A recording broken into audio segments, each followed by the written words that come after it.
জিরোমিও 15:15।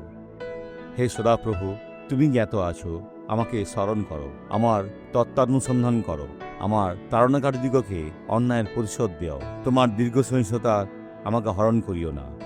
জানিও, আমি তোমার নিমিত্ত টিটকারি সহ্য করিয়াছি, কিন্তু ইহাতে কিছু যায় আসে না। ইহা আমার মিশন। আমরা ক্রমাগত রূপে অত্যাচার সহ্য করব, কিন্তু স্বর্গে রাজত্ব করব। কিন্তু এখানে আজ যদি ঈশ্বরের ক্ষমতাকে ব্যবহার করি আর মন্দকে দূর করি, অনেক কিছু চলে যাবে, কারণ দিয়াবল কোনোভাবেই আমাদের স্পর্শ করতে পারবে না। এখন আমি প্রশ্ন করি, আপনি কি সত্যি ঈশ্বরের সেবা করছেন?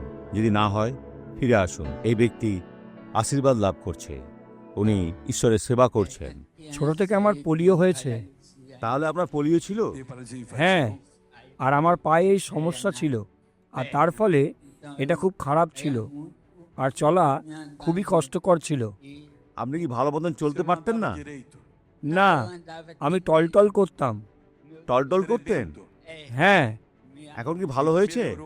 এখন স্বাভাবিকভাবে চলছি। স্বাভাবিক? আসলে সেটাই। ওই মাঝি যান, আগে কিভাবে চলতেন আমাকে দেখান। এইভাবে? এখন সোজা হন আর সোজা হাঁটুন। হচ্ছে।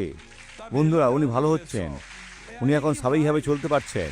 আপনি প্রশ্ন করতে পারেন, ঈশ্বর 100% করেননি, আর তিনি করেন, তিনি বিশ্বাস অনুসারে করেন। আসুন প্রার্থনা করি। পিতা, প্রার্থনা করি, এই ব্যক্তিকে আশীর্বাদ করি। সমস্ত মন্দকে বলি, তুমি এদের থেকে বেরিয়ে যাবে। এই ব্যক্তির কোমরে যন্ত্রণা রয়েছে, এর কারণে সে সারা রাত্রি ঘুমোতে পারেনি।